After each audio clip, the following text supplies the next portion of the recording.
Hello, everybody. Hello, we are so glad to be back here at Marriage Motivating Moments live with you on Facebook and YouTube. We just want to say hello to everyone. We celebrate you. We are so excited. It seems like forever we had difficulties getting on. It was like we had to reset the page, all of this going on at one time. I was like, oh my goodness, but it's all good. We are here, we are back, we are live. First of all, let me say thank you and give a shout out to our producer, Brother Damon Whitehurst, and celebrating him and his wife are celebrating 13 years of marriage yesterday, and he even came on today, so we so appreciate him. I know they still celebrating. They had a beautiful celebration. I saw everything on Facebook, on social media, and we want to say to you both, we love y'all. We appreciate everything that you continue to do for us at Marriage Motivating Moments, and we are excited that 13 years and counting you are. So happy anniversary. We celebrate y'all. All right. I love you, Tosh. But anyway, I just want to say thank you to everybody who has continued to support us and look for us like, where y'all at? What y'all doing? But my husband decided, and I followed, decided that this year we would shut down and do leading up to the 40 days of Yom Kippur, that we would really shut down and just do fasting and praying and reading of scripture in preparation of the day of Yom Kippur. So that is what we did. He said, you got to explain to them what the 40 days. The 40 days represented Moses in Mount Sinai for 40 days, praying for a stiff-necked people. And he came down on Yom Kippur, which was the Day of Atonement. And so we for 40 days, we consecrated our lives and sought what is called Teshuvah, to repent and seek forgiveness for our shortcomings and etc. And we were so powerful and so grateful to the Master of the Universe for blessing us to be able to experience such a thing, a process. And so we came out of it on Yom Kippur, of course, at Rosh Hashanah before Yom Kippur, because the first 30 days of the 40 days is called a period of judgment, where the Master of the Universe is the most sacred time of the year that he judges all the people of the earth. So it wasn't just Rosh Hashanah, Yom Kippur, and the 40 days is not just for Yehudim or Hebrew Israelites, it's for all of humanity, because in that cycle also we celebrated the birth of creation, of the entire world, the earth, and as well as the birthday of Adam and Eve. And so it was a very powerful time for us. And we're so excited of the blessings that we received. And so we felt that now is the time for us to come back to you, rejuvenated and so in love. That's why we have a subject tonight. And the subject is drunk in love. Now, my wife can elaborate on that, because some of you may be new to that term because of Beyonce, but that term has been around for a very long time, and it has been in studies, going even to Harvard University and others that have studied this term, drunken love, and how is it possible, and what is it that we need to do so that we all can be drunken in love with those who are we in love with. Because I'm telling you, here, this woman over here, man, when she poured on, oh, my cup run over, brother, be intoxicated. I just want to just say it like that. anyhow, as many of you know, and I'm sure many people, many of our viewers, if you're viewing now, you're watching us live, you're watching on the replay, I'm sure you've heard of Beyonce's song that she did with Jay-Z called Drunken Love. And the story behind it, if you listen to the words, she's talking about being intoxicated. And I know it talks about them being at the club and bar and getting and drinking and getting high. But when you really listen and it goes deeper, she talks about being drunk in love with her man, and how you get to that place of where you're intoxicated with the love that he gives to you and you give to him. And so that is really where I wanted to go with this, talking about drunken love, is about being intoxicated with the love that surpasses just your everyday puppy love. Oh, I'm in love with her, I'm in love with him. But that kind of love that goes beyond the surface, the kind of love that when you know your husband or your wife is an alcoholic, but you love them as an individual, and you know that this is an addiction of theirs, and you are so intoxicated with the person who they are outside of that being intoxicated with alcohol, that you are willing to endure and go through the necessary challenges to make sure that that individual comes out better and stronger, and that you don't leave that individual right in the middle of hardship, but your love is so intoxicating that you can love that individual up out of their situation. And so that's the kind of love that I wanted to talk to us about: married couples, engaged couples, couples that are going down this road called marriage. Because you think about it, when I think back about when I was getting married, it was really kind of like what you call a surface love, or I loved. I knew what love was. I knew how to love. I knew that I wanted to be with this individual, and I only had known my husband maybe a good 2 to 3 weeks before he asked me to marry him. And then we got married 6 months later. So okay, here we go. 5 months later, but you proposed to me 3 weeks later. I proposed to you in September. Yes. We were married January 1st. Okay, that's not 6 months. That's what? January 1st to October 1st is 1 month. October 1st to November 1st is Babe, 2 months. Come on now. November 1st to November, December, 4 January. Months. Wow. So 4 months later. I proposed to you because I proposed to you before I went to Disney, because President Bush then was honoring me. Right. And I proposed to you just before I went, and we went on the second week of September, and I proposed to you beforehand. So I proposed to you after. Wow. Right. Thank you. So 4 months. Wow. So in that 4 months time, people ask me, but was you in love with him? Did you? And I tell people I wasn't in love, but I just knew I was ready to get married. I was ready. He came correct. He had the charisma. He had the conversation. He had he just came with, he was the total package, right? So I'm like, listen, I'm ready to do this thing. He came correct. We had spent every day together from the day we met up until the day we got married. So even though we didn't have a long courtship, it was very intense. Like, we saw each other literally every single day. Oh, she tried to get rid of me a couple of times. On January 1st. She wasn't used to having something like this around. So don't paint that picture like we was there. I mean, there was a couple of times. Let me tell you something. I was drunk in love with her, but she was tested, because I remember one time me and my firstborn son, little Manuel, and she got in one of her little feelings, and I just said, I'm leaving. I'm out of here. I was up there visiting, and I took her with me. We went to the train station in New Brunswick, and by the time I got to my house in Trenton, New Jersey, she was parked literally in front of my door, waiting for me. Baby, I ain't really mean we had that. We had all of that happened. We had a lot of those things in between. But what I'm saying is that. I got 8 points to make. Wait a minute. We don't got time for your 8 points. Yes, we do. We gonna get to y'all get your pen and pad, because I'm gonna rush right on through this. Okay, but what I wanted to say was, so people asked me, but how do you know you love them? You wasn't in love with them. And I said, no, I wasn't in love, but I knew that I wanted to be married. I knew that he had all the qualities, and I knew that he had great potential. So the man that you all see sitting in front of you right now is not the man who I married originally, but 31 years later, he is definitely the guy that I knew I wanted to spend my life with. That I do 31 years and 9 months later, because in 3 more months, this is October, November, December, we'll be married 31 years. We'll be married 32. No, we won't, honey. We got married in Destin last year. That was the what? 31st? 30 years. No, the 1 year before last was the 30 years.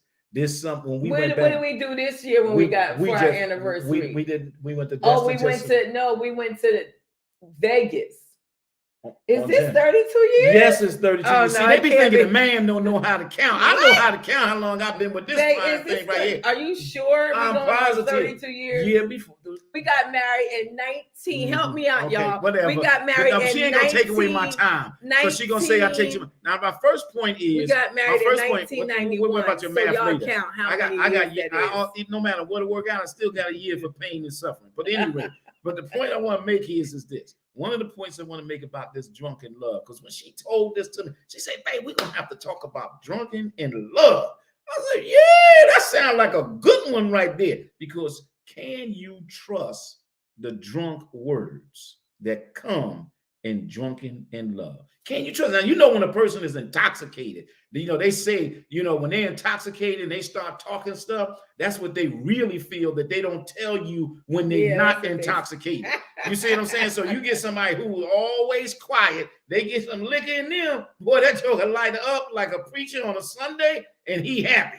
You see what I'm saying? But the point that I'm making is when you are talking about drunken in love, and not from being intoxicated from alcohol, where your mind starts going all different ways. Some people get violent, they get all this, that, and that. But I'm talking about that kind of drunken in love where you have a desire for that person that is so overwhelming that you just can't even keep it to yourself. You got to share, you got to talk about it. You just all over them. You ready to go hard in the paint with them. You ready to do everything. It's like there is nothing there's no words that they can actually say that you won't be mesmerized over. It's like, yes, baby.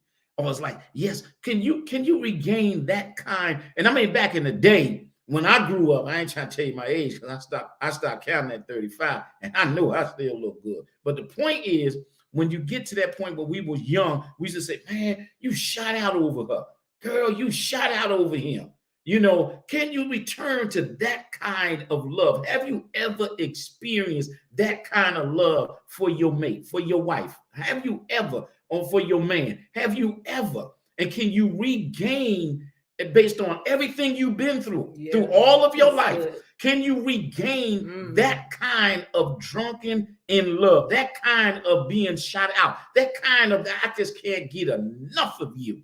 I mean, I got to hold you. I got to touch you. I got to feel on you. I got to send you flowers. I got to shower you. I got to make sure everything peaceful in the home for you. I mean, I just can't give you enough of my love, you know. So can you get to that point of drunken in love? Yeah, that's so good, honey. Can you go back to that point? And it's interesting that you would say go that. Back, go forward. Well, just remember, I'm just saying, okay, yes. But go.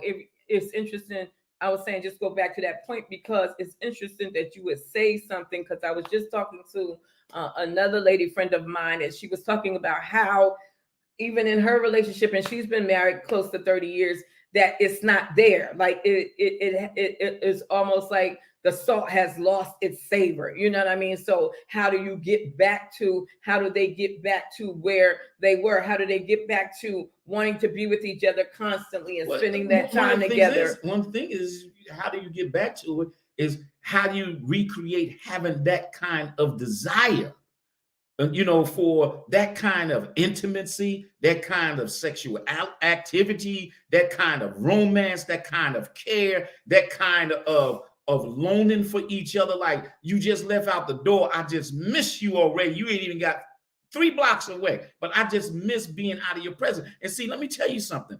That's what happened for us. I know I experienced it recently in preparing on the 40 days of fasting and praying and meditating and just being so drunken by receiving the words of divine scripture and the sacred writings and things of that nature that I just couldn't. When I got away from reading, I felt lonely that I had to go back to reading. I mean, I just had to keep on studying because my mind was so focused on the master of the universe. And what was revealing was, if I can love the master of the universe in that manner, then I have to be able to love the beauty of my wife, my Ishor, that the master universe blessed me with, to refine myself so that I could be pleasing to him. So when you seek forgiveness from the master of the universe, or you seek atonement from him, can you seek that kind of forgiveness for your soulmate? Can you seek that kind of understanding and compassion for your soulmate? So therefore, not only was I drunken in my spiritual, because we are spiritual beings having a physical experience on this planet. So for me, to feel that kind of love for my wife and things in that nature. And then it's like for me now, I mean, she prays and it just put chills on my body. You understand what I'm saying? She cooked my meal and put my plate in front of me. And I just had to say, come here, let me hold something for a minute. Baby, go on and eat your food before it get cold. When that food get cold, because I'm hot for you, baby. I'm just trying to say. So in your drunkenness and drunk in love, can you regain that level of desire and a want for your mate? Yeah, but let's talk about that. Like I was saying, how do you get back to that point? I know you say, in prayer and fasting and seeking the things of God, it kind of really brought you back to that place. But what about that couple who has not had that kind of experience, but they want to find out or figure out how do they get back to that place when you first met somebody, that place when that person, because we've all aged, we've all got, some of us have gotten a little rounder in areas, some of us have gotten a bit thinner, we're not as thick as we were, or our hair maybe not as long, somebody might have gone bald. And so the physical part of what I saw 31 years ago, even though 31 years ago you was fine, you still fine to me, baby. But 31 years ago, I may not. Whoa, what are we talking about here? I said that, honey. I said 31 years ago, you still fine to me, baby. That's what I said. I should be just. But what I'm saying is, you sexy to me. You sexy still. But what I'm saying is, how do you get back to? Because my lady friend was trying to figure out, like, 31 years in, a lot of people ain't ready to just cut the rope, like get a divorce. You know what I mean? Because you've invested so much into the relationship and you've invested so much into one another. And maybe you have family, you have children, businesses, so many things that go into building that marriage institution. And so now we got 30 years in, but it's almost like the fire has gone out. I want to bring back that fire. I want him to see me for who I am, because I know I'm a catch. I know I'm beautiful. You know what I mean? But sometimes I feel like he feels like that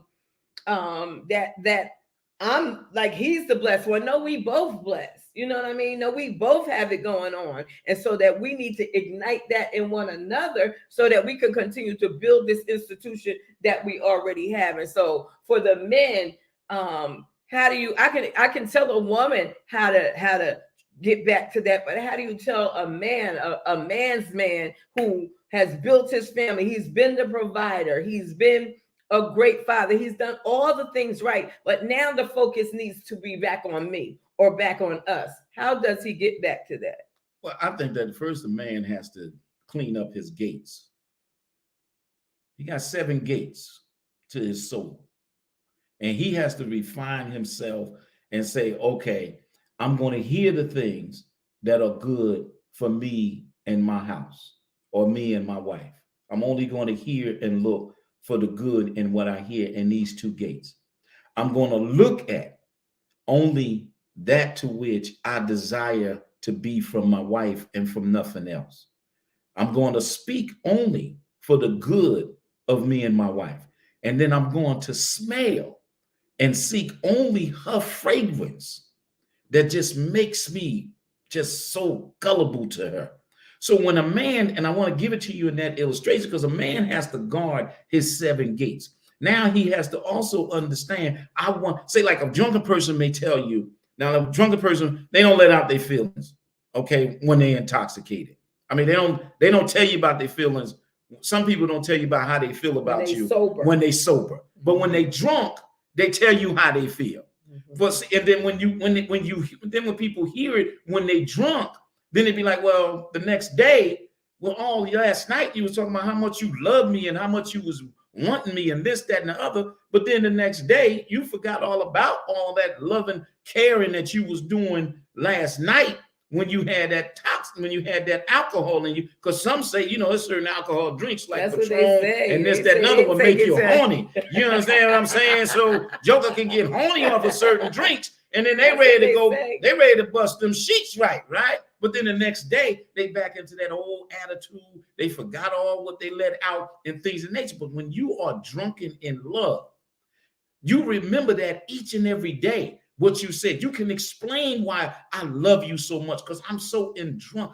So brothers we got to start really drinking our wives to understand what I'm saying in the spiritual realm. Now you can do another way too, but in the spiritual realm, in this conversation. So therefore, it's about making that decision and saying, I'm going to do what's necessary and sacrifice. See, self-affliction is very important. Even in the atonement process, you got to deny yourself. You got to deny certain things inside of yourself, and then you can't hold on to the things of the past. Because once you say, I forgive you, or once you seek forgiveness and repentance, even in the spiritual realm, you got to also do that with your mate so that you don't keep carrying on the same old stuff over and over and rehashing it. So therefore, I would say that men have to really recognize their deen, and they have to recognize what they must do in order to really move their marriage and enjoy the beauty of the institution of marriage. Because divine marriage is the most powerful thing that a man can do, and no man can ever rise any higher than his woman.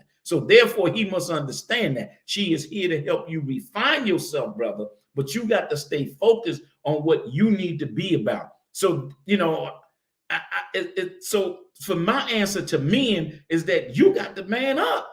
Being very honest, I mean, you got to man up, and you have to step it up, because then you put the woman in a home so it's peaceful, and a peaceful wife is a happy home. You understand what I'm saying? So therefore, if that's your desires every day, it will work for you. So, but if you want to sit back and think it's all about you and you all up in your ego, see that ego and pride, man, that stuff gonna mess you up all the time. And just to prove to say I'm right and she wrong, man, it's a give and take. Sometimes it's 80 and 20. Sometimes it's 90 and 10. Sometimes it's 40 and 50. I mean, it just really varies. So you have to, it's like you got to know your fight. And what is your objective? If your objective is to win in your marriage, you cannot allow the spirit of air to come in, because that whisper will come from people who ain't married. Okay. It will come from people who may have jealousy and envy of your spouse or you or what is happening in your marriage. So you can't allow that whisperer to whisper in your ear and create havoc in your home, because that whisper will bring up things and it will rehash it. So when you drunken in love, you ain't going to listen to anything else, because you shut out. You understand what I'm saying? You shot out. And I think that's good. Because even with my husband, like even this week or last week, he had to remind me, like, we can't go back to, he was basically telling me, you can't address us from the past. Like, okay, the past is the past. We understand it, but you can't address us in our marriage now with what we experienced in the past. And that was so profound to me. And I kept saying to myself, you're so right. I have to get used to that. I have to. And another thing he said is, I cannot continue to have to tell you how I should be treated. You should already know that. It should already be common. So when something triggers me on the inside, it makes me feel, what's the word I want to use? It makes me feel not insecure, because I'm a very secure in who I am. I'm very secure in my person. I'm very secure in my marriage and as a woman. But there's sometimes the things that make me have like second thoughts that will almost take me all the way back to when we were going through the roughest period in our marriage. And my husband said to me, you have to know. And that was so profound. You have to know, I shouldn't have to give you these instructions continually over and over again. And that's so true, because once the individual gives you what it is that they need, once they share with you their heart, we have to begin to act on it. And that's been my prayer. Okay, God, help me to act on these things. I don't want to have to continue to go back to this. I need to move forward. I need to get stronger. And I'm talking now, like I'm not talking about 20 years ago. I'm talking about these are the things that I have to address right now. Because I wasn't an angel. I wasn't perfect. I didn't get it all right. I didn't do everything right. Did I mess up? Did I make mistakes? Absolutely. And so there are times when I have to realize that You have got to get yourself together. It's not just about, Lord, make my husband get himself together. I got to get myself together. I have to put myself in. And then the other thing is that I want to tell the sisters that we have to have those self-talks with ourselves, get in the mirror and have your own conversation. And that's what I do a lot of times, because a lot of times it's not necessary for me to get somebody else's opinion, because I already have the answer, because by the Spirit, God has already given me the answer. It's sometimes I need the fortitude, the encouragement, the push to go ahead and move forward in what I already know needs to be done, and not be insecure in doing that or fearful in doing that, that the same thing that came upon me before might come upon me again. So I want to just keep us encouraged, women, that we have to do our part as well. Like I tell my husband all the time, at this point in our lives, we choose. Everybody has choices, right? We can choose to stay together. You can choose to get a divorce. You can choose to fight. You can choose to be at peace. You can choose to be in harmony. It's the choices that we make. And so I've decided in my mind, I have chosen, right, to be married to this man until death we do part, until I leave this earth. And I said to him the other day, I'm hoping that I go before him, because I don't know what it would be, my life would be, if I would have to be here without him. So don't be, I'm just saying what I told you. You ain't got to go all into it, okay? But that's where I was, and that's where I am. But I think that it's important when we talk about drunk in love. You made a good point, because a lot of times when you're intoxicated, you say stuff off the riff that we say it's really deep down inside, but you don't say it. But a lot of times when you get that alcohol in you, you say those things that you really wanted to say, right? And then the other thing is, people always say, oh yeah, go ahead and let her get that drink. Go ahead and let her go, take her to the club and get some drinks in her. And then when you come back, you're going to have some intoxicating love. And that's basically what Beyonce was saying in her song. Listen, we at the club, we drinking, we partying, we getting it on. Listen, take me home and sit me up on that counter and do your thing. And she goes into all of these different things. But at the end of the day, I'm drunk in love. Like, I love you to that point where I can do those things for you, not because I'm intoxicated, but because I love you to that degree. But I want to talk about the key here is consistency. One of the things that we learned in these 40 days of fasting and praying, we had to be consistent with our fast, had to be consistent with our prayer, had to be consistent with our meditation. It takes a lot of discipline. Marriage takes a lot of discipline. The institution of marriage is a very disciplined, and the more disciplined and more consistent you are, you got to be consistent at what you're doing. What do I mean by that?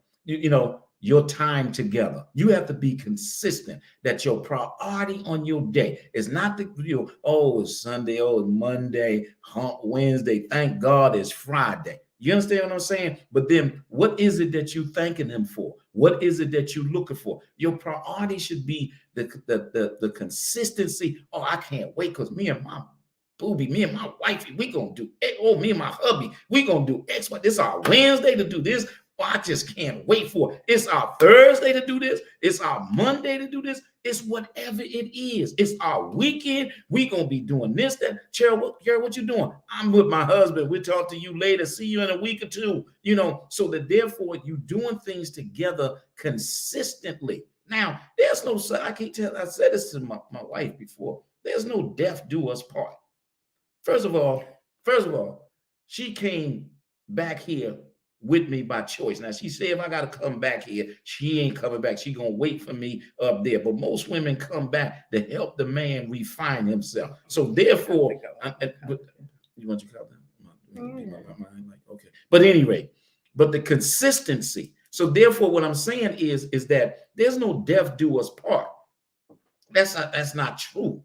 So, she's here on an assignment to help me refine myself, to be my helpmate, spiritually come from the rib of the man. That's a reason for all of that. But the point I'm trying to make to you, you got to be consistent in what you do in your marriage and in your relationship. Start off small. You ain't got to jump to big. He says to me, he says that he loves me. But does he say it when he's drunk and intoxicated on a beverage? Or does he say it to everybody consistently and show through his actions consistently his love for you? And the same thing for the woman. Do you do it consistently? Do he come in the door someday and you sit him on the steps and sit right there. Let me take your shoes off. Let me take your socks off. Sit on the couch. I'm going to rub your feet. I'm going to soak your feet. I'm going to wash your feet. I'm going to rub the bath water for you. You understand what I'm saying? Those are realities of being drunken in love. Those are realities. Because of being honest with you, why not do that? What are you gonna do when I get old and I can't do something? You're gonna have to help me, and you don't have no consistency in doing it. I better go run you some bath. Get out of here. I ain't got no problem with that. We do that plenty of times. But anyway, the point I'm making is it's the consistency of it. So when you talk about that, and then the nature of your relationship, what is your nature as a person? Man, what is your true nature? And what is her nature? So if your nature is not correct, then you can't help her with her nature. And if her nature is not correct, you can't help it. So when you drunken in love, all you seeking is to please each other's nature.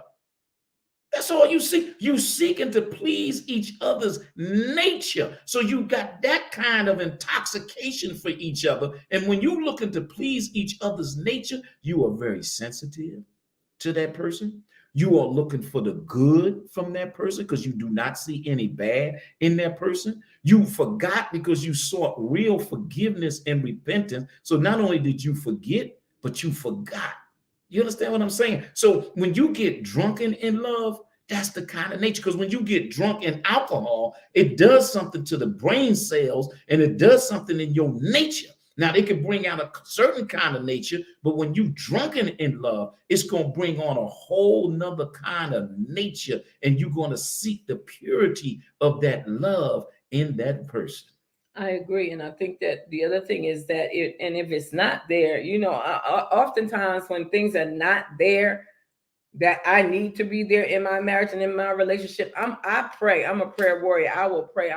I'll lay in my bed and I'll be like, Father, help me. I'll be like, God, help me. I'll go into intercession. I'll go into prayer because I know that me as an individual in my human nature, I need help. I need assistance. And so sometimes I'll tell the Father, I need you. I need you to help me. I need you to help me grow in this area. I need you to help me to get better in this area. And there's nothing wrong with wanting to grow and wanting to be better and wanting to be a better individual for your husband. And I say this to married couples all the time.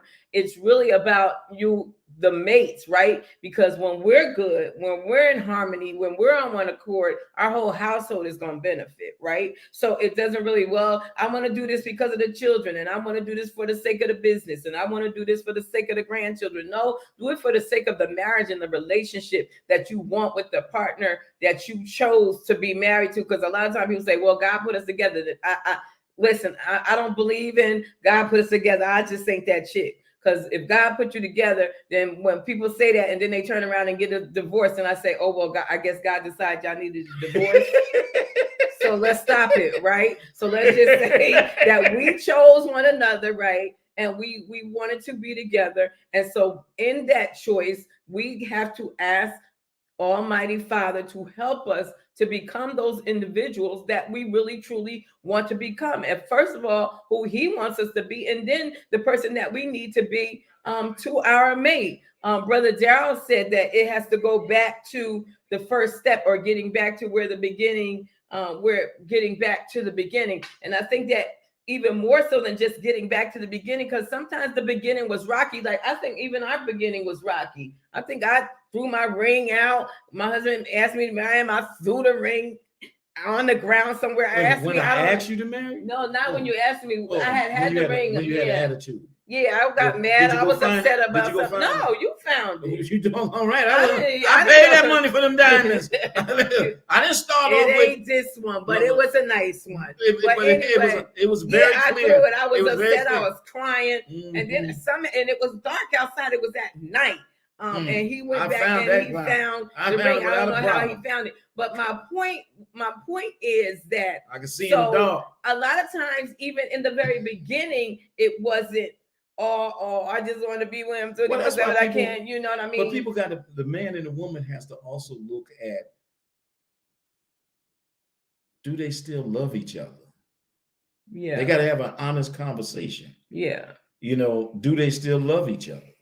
That's one of the other critical issues. But you even know? if I don't love you no more, I still want to spend the rest of my life with you. Because you're gonna,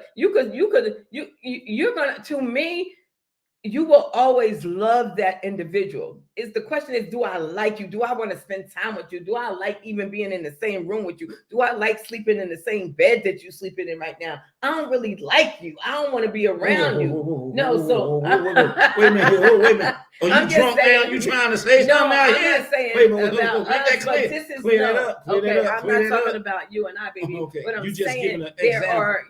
are people who I just want to make sure, make feel that clear. that way about their relationship, but that I don't like you right now, but I love you now. There are times when I don't like you right now. I'm not saying I'll be like, yeah, you getting on my nerves. I don't like you right now. It doesn't mean that I want a divorce and I want to leave you. But in that moment, whatever the case might be, I might not like you. Honey, there are times I get an argument with you, I still get a hard on. Well, you do, but you still don't like me. I love you. My love, I may disagree with what you're saying. Okay. But I may be mad with you, upset with you. But you know what happened though? That love for you, that intoxication come in. I still get hard on me, like, come here, baby. I don't want to try you. Well, yeah, all right, get on over here. Right.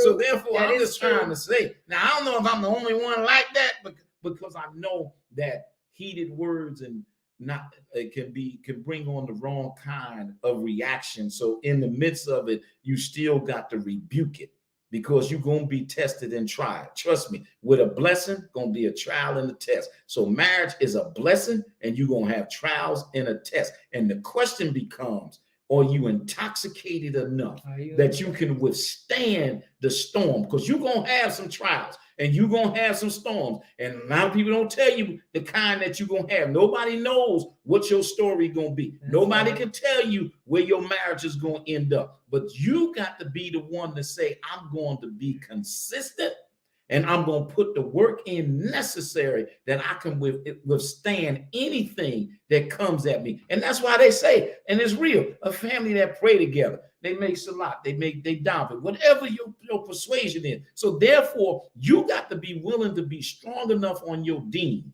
that you can withstand you can withstand the storm that doesn't drive you to the kind of intoxication that will destroy your marriage. That lead to depression, that leads to feeling less than self, that you lose your confidence, you lose your self-worth in your marriage because you're so stored up into certain things. So therefore, we got to continue to be mindful and continue to be consistent. So as long as you continue to seek the master of the universe, then you want to seek not only his love, but you should have that same kind of love with that woman or that man that's in your marriage and in your relationship, so that you can seek happiness and you can seek the good in each other. It has been great today.